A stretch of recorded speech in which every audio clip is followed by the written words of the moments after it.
But I found it interesting because it is living a conflict that has been very common these days. She speaks, Father, what has made me suffer is my questioning about life. I see myself.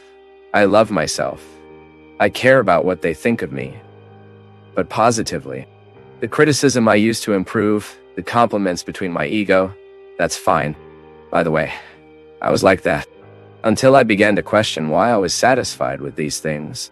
After all, it is only important for me, and in concluding that we are all alone. Deep down.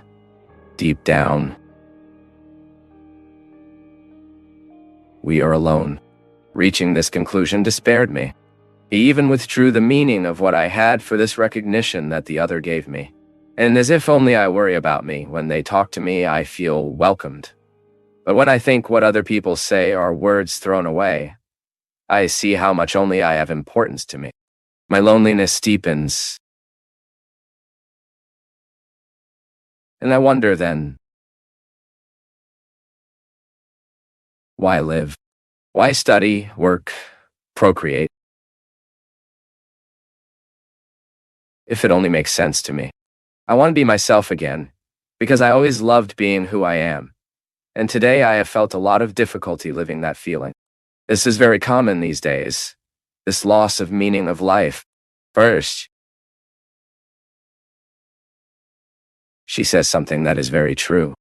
Deep down, no one can get rid of this loneliness. Indeed, this book that I will release now, if God willing in June, is called Orphan Days, The Fate of Absences. It is a book of tales in which I, from characters and stories, of course, the other on my side helps me, but ultimately me and my miseries. The other cannot access everything I am, as I always like to say, because I am one totally another. The other is one totally another. As much as I am by that person, I have no way to access all of them. And this inability to be accessed in our entirety generates a loneliness, a feeling of being alone.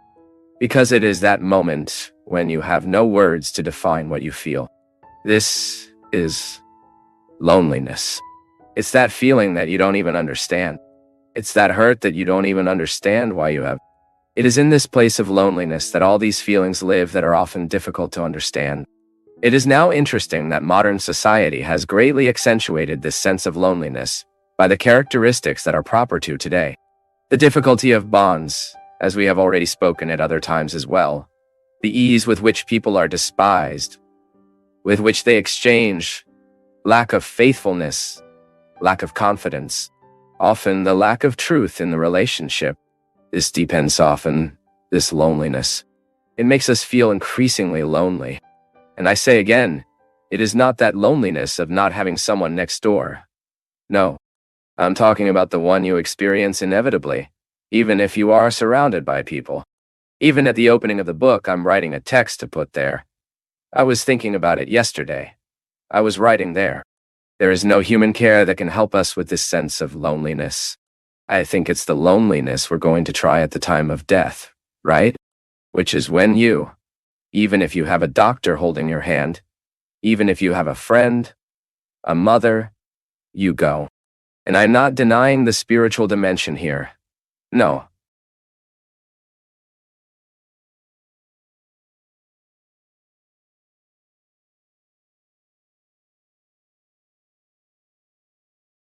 As we come to the end of our time together on Path of Faith, we invite you to continue the conversation in the comments section below.